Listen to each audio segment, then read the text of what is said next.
This Bloodborne series covers how to do all quests and missable content in order so that all choices and rewards will be available. For best results, follow this series from the start of part 1. There will be spoilers in the form of important information, and as usual, useful timestamps can be found in the video description. At the end of part 3, we defeated Rom the Vacuous Spider and saw the Blood Moon rise. In part 4, we'll be wrapping up a couple of questlines before proceeding through the Nightmare Frontier and Unseen Village. To begin, if we go to the central Yharnam lamp, we'll find that Gilbert has transformed and broken out of his home. Defeating him will get us the Clawmark rune. From there, we'll make our way to the window of the young girl we spoke to a while back, and this step is exclusively for those that obtained the Red Messenger's ribbon and told the girl to go to Odin Chapel. If you told the girl to go to Iosefka's clinic instead, you can just skip ahead to the next timestamp.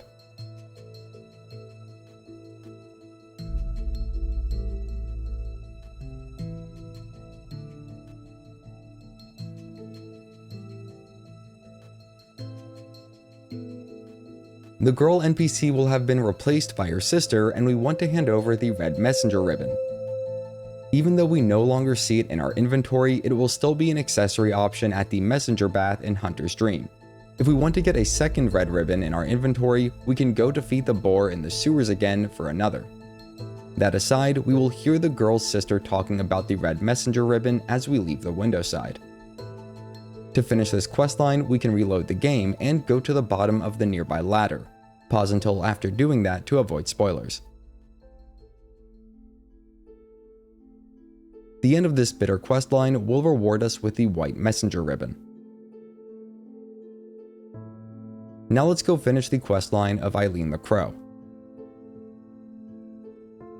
Starting from the Cathedral Ward lamp, we'll move towards the Grand Cathedral and should find Eileen the Crow near the entrance.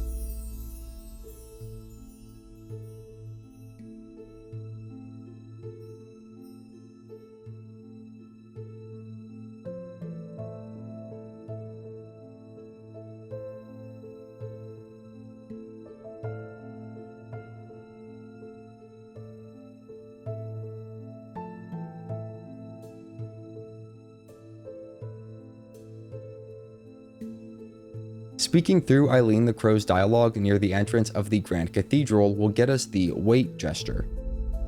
The hostile hunter, Bloody Crow of Canehurst, is waiting for us inside the Grand Cathedral. This enemy is very challenging, especially at this point in the game.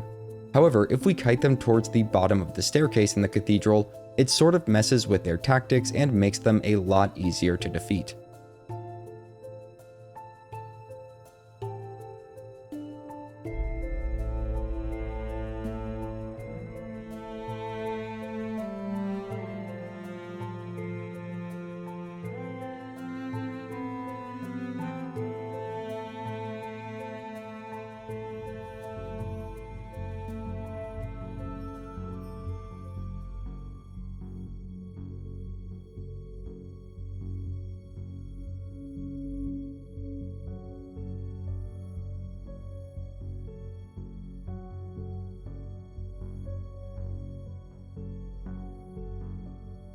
However it's managed, defeating the Bloody Crow will get us the Blood Rapture rune. We can then return outside to speak with Eileen. Upon speaking with Eileen, we will get the Hunter Memory Oath and Crow Hunter Badge. Then, after reloading the game, Eileen will have vanished, bringing her questline to an end. Our next destination is down to the left of the nearby stairs, towards the entrance of the Unseen Village.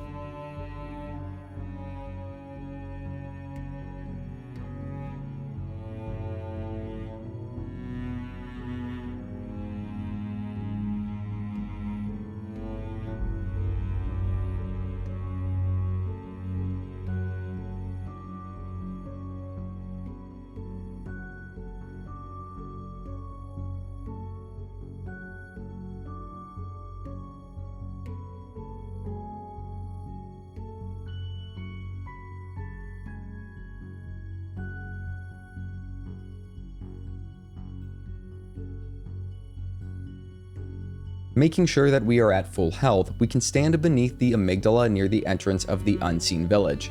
It will grab and transport us to the bottom floor of the lecture building.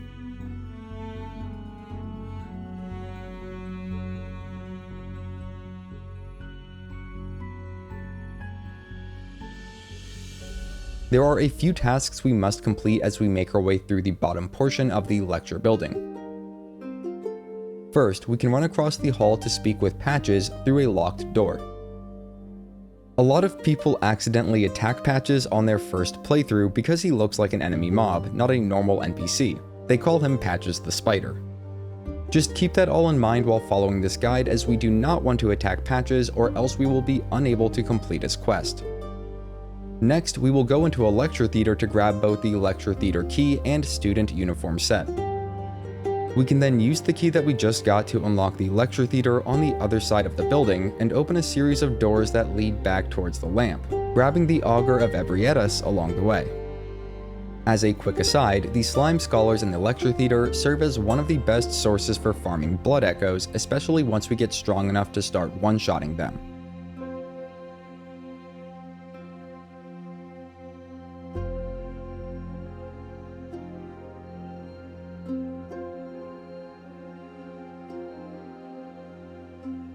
With all relevant items collected, we can move through the pair of doors on the far side of the lecture building to reach the Nightmare Frontier.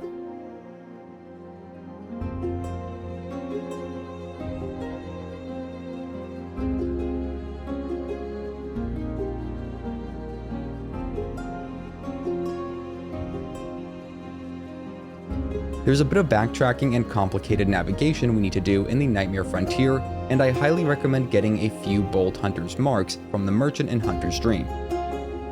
We can start by moving through the first major area, and we will know we've almost reached our destination when we see a hostile hunter.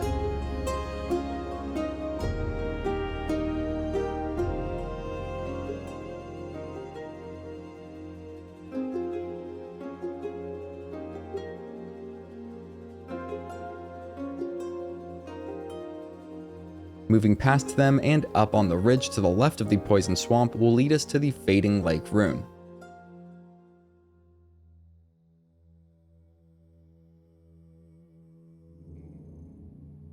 We'll then backtrack a short distance and drop into a poison pit with a large crawler. From the way we are facing when we drop in, we'll need to move down the path to the right, which leads to a small tunnel system.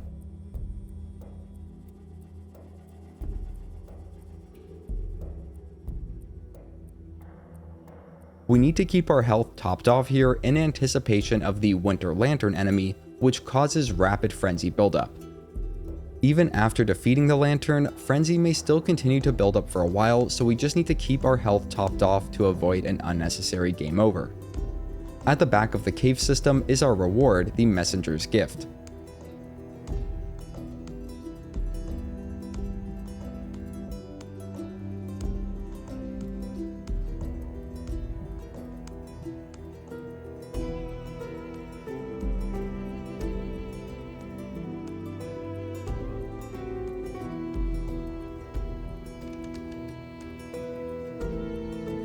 You can try to make your way out of this area and back towards the Nightmare Frontier lamp, but a Bolt Hunter's mark is definitely worth using here.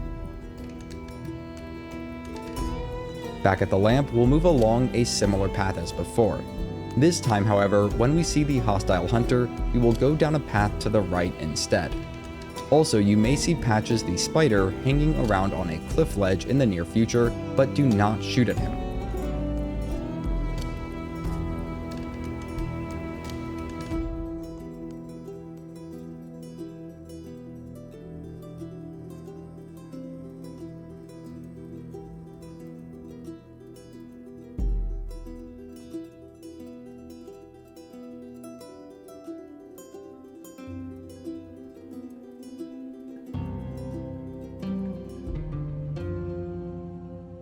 Once we make it past a pesky silver beast, we'll then need to move up a hill populated with boulder-throwing, giant lost children.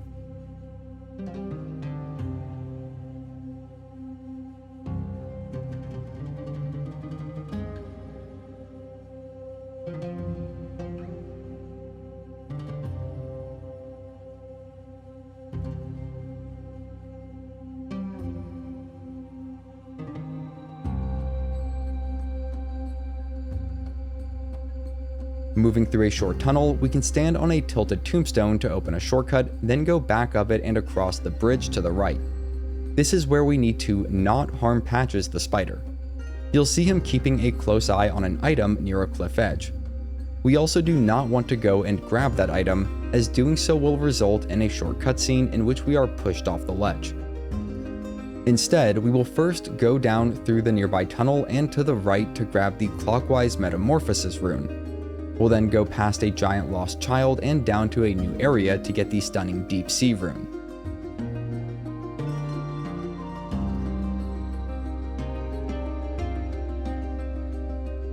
Proceeding to the Poison Swamp area below, we'll cross over to an isolated island to get the Clear Deep Sea rune.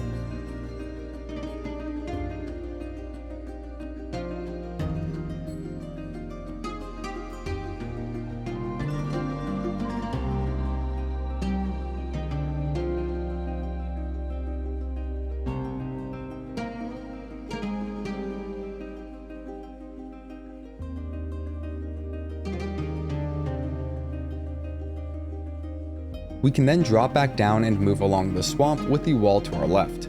This will bring us to a short tunnel that leads out to a ridgeline.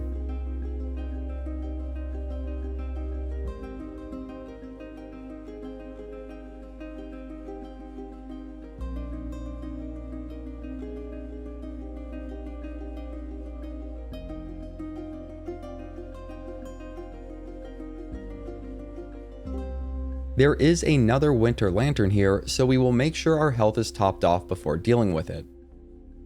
Also, down to the left of it is a large scurrying beast that I have found drops 2 bloodstone chunks pretty consistently.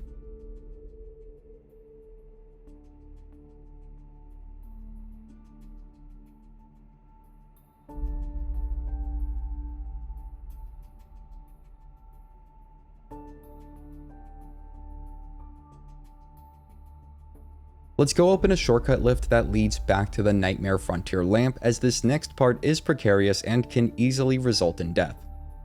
Also, we do not want to defeat the final boss in this area yet, the amygdala, as doing so can cause Patch's questline to bug out.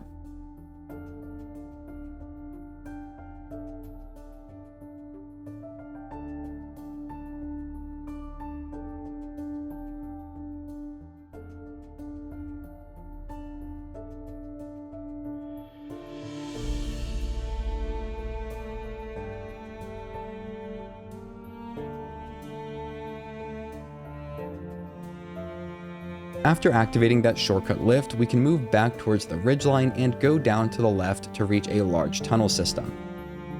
We mainly want to stick along the left-hand side as we move deeper in, eventually reaching a dead end with multiple large crawlers.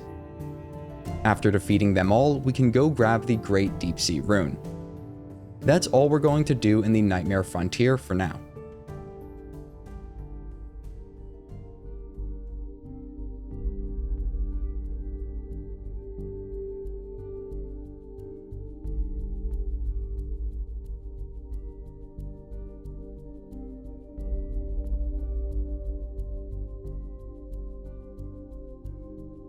Before moving on to the next major location, we can upgrade our weapon of choice with those 2 bloodstone chunks if we have them.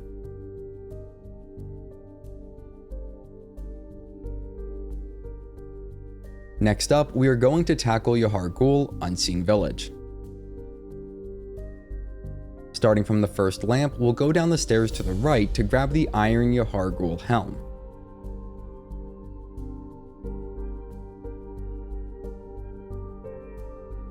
We can then backtrack a short distance, grab a bloodstone chunk, and head down the other path. Many of the enemies here are spawned continuously by Chime Maidens.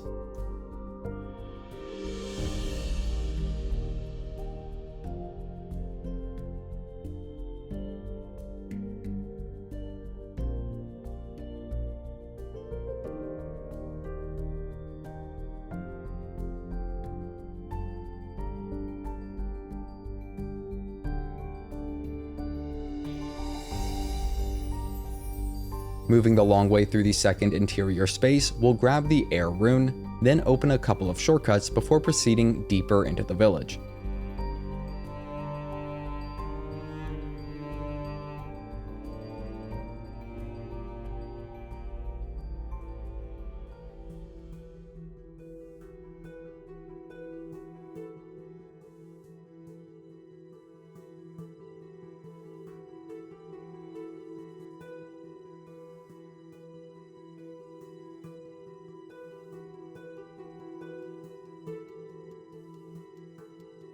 After going up a small staircase, we can find another bloodstone chunk. We'll then have to look for a ledge nearby that we can drop down from. This leads to the interior of another building with a Chime Maiden, and after defeating her, we can drop down into an otherwise inaccessible cell that contains the upper Cathedral key.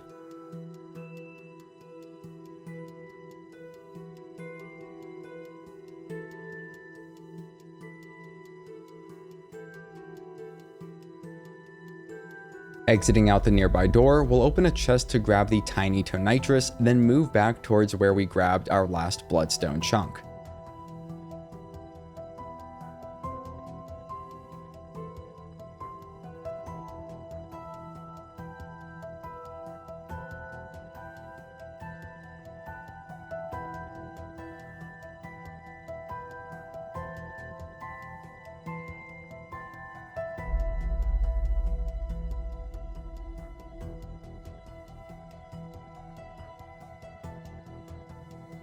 From there, we will move past several hags, dodge the explosive laser shot by a pesky amygdala, and head towards the Yahar'gul chapel lamp.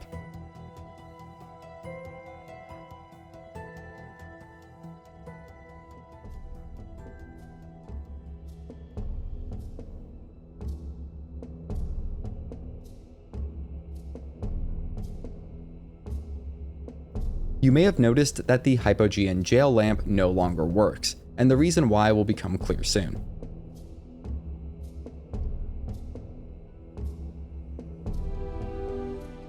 To reach that inactive lamp, we will need to move along the path after the chapel lamp and can defeat a wandering madness along the way for another 2 bloodstone chunks. Following this path will eventually bring us to the lower level of the jail, where the now inactive lamp resides. We'll want to defeat any enemies following us, as there will be a fight with 3 hostile hunters nearby.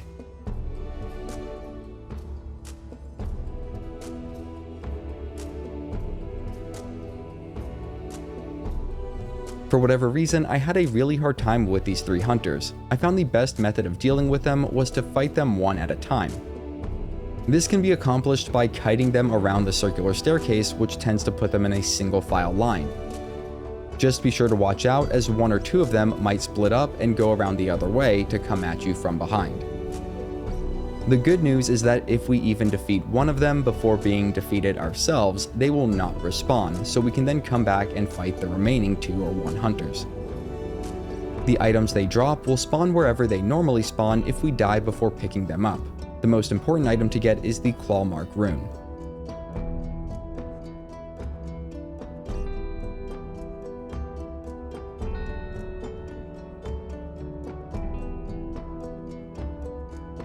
Since the blood moon has risen, those Snatcher enemies that previously inhabited this area will have died, leaving behind a total of 4 free bloodstone chunks for us to grab in the lower levels of the jail.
Moving out from the jail to the roadway, we can find another 4 bloodstone chunks to the left of the jail exit.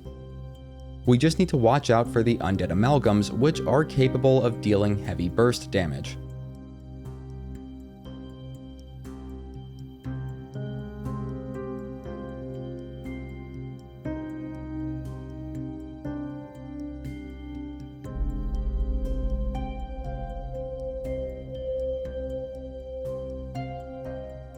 We'll then need to go down to the right of the jail exit through a large pair of doors that should have been opened up since our last visit to this area.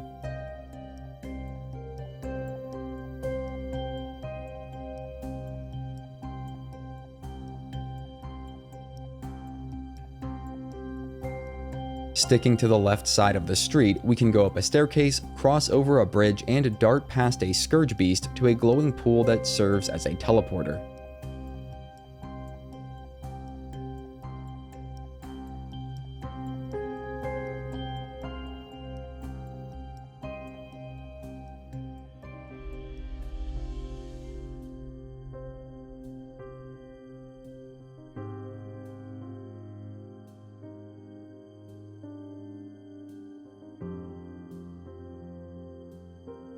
It will bring us to a distant rooftop area where we can get another 3 bloodstone chunks.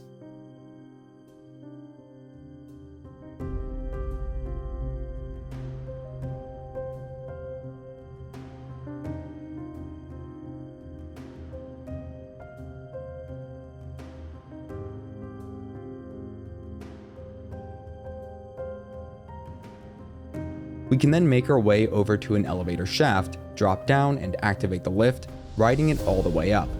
This will bring us right near the first lamp of the unseen village.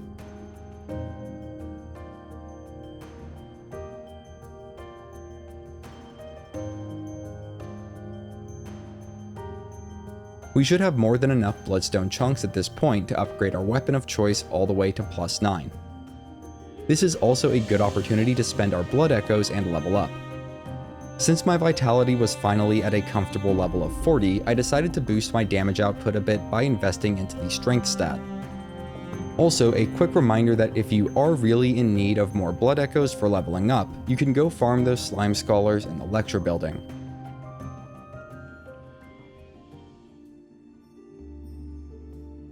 Once we are ready, we'll move from the unseen village lamp back to the shortcut we just opened up.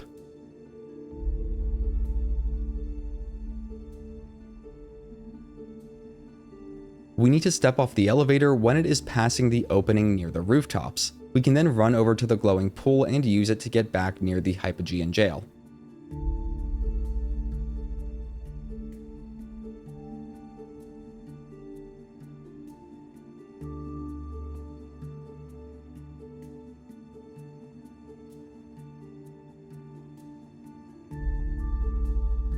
Running across a short bridge past a Chime Maiden, we'll then go down a ladder and grab the Arcane Lake Rune before heading to the next major boss fight.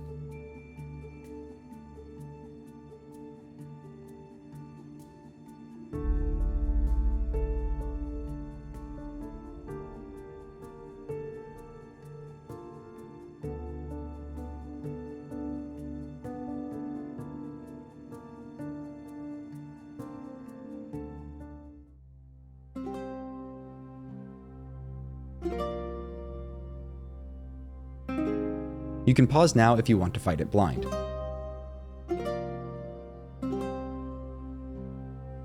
For everyone else, we can make the One Reborn fight significantly easier by starting with the ranged spellcasters.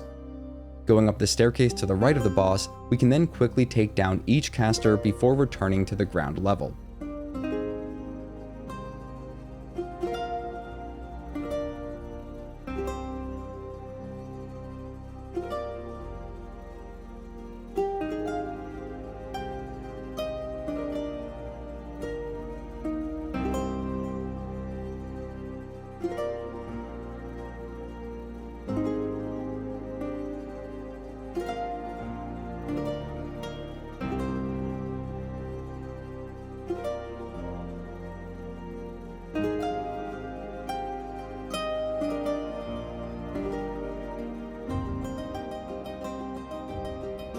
With all spellcasters defeated, I found the best strategy to just be a heavy offense. Fire Paper also seems to help a lot with damage output.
Once we've defeated the One Reborn, we should discover the Advent Plaza lamp, then return to the Hunter's Dream to spend our blood echoes. With the blood echoes from this boss, I was finally able to get my strength to 30, which allowed me to equip the cannon ranged weapon.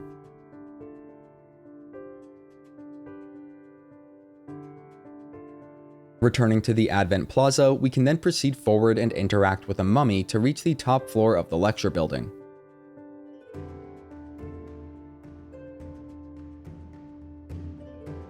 We're going to see Patches the Spider, and we don't want to attack him.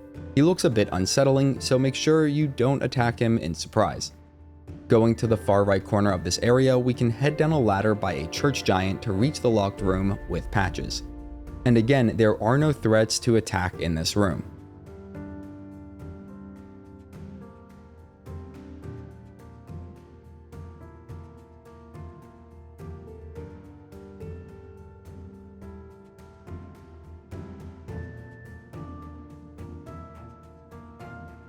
Speaking with Patches will get us the beg for life gesture, and we can then continue speaking with him and say not at all to get the anti-clockwise Metamorphosis rune.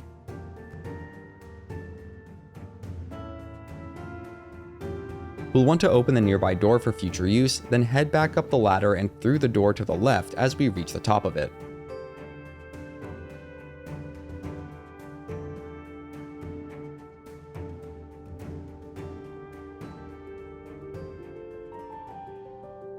Going along this path will allow us to reach a chest containing the Communion rune.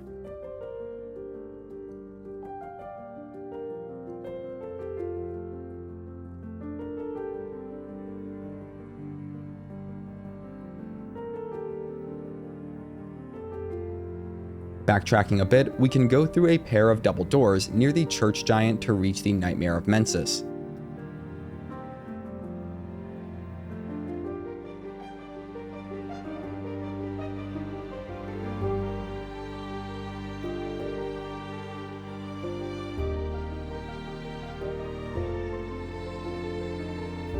We must then make a short journey to reach the Mergo's Loft base lamp, collecting a handful of bloodstone chunks and the Eye rune along the way. You may notice a bright amber light emanating from a section of Mergo's Loft. We need to do our best to stay out of sight from it, as being within its glow will cause us to take damage over time and build up frenzy. Also, I just now noticed that there was a lamp that I could have stopped at and discovered, but apparently missed at the time of collecting this gameplay footage, so feel free to make a quick stop there. It's really no matter, as from there we will just continue onward towards the base of Mergo's Loft. The Eye rune can be found near a pair of lost children enemies just before reaching the Mergo's Loft base lamp. If you're having trouble or need any clarification on what was covered in this guide, you can reach out to me in the comments where I will do my best to help. The next two major destinations are Mergo's Loft and the Upper Cathedral Ward, both of which will be covered in part 5 of this series. You can find that over on my channel, and if you're new, consider subscribing. You're helping me feed my cats, Marshmallow, and Coco. Have a great day. If you're here today, have a great Monday, and a great week. And as always, thanks for watching.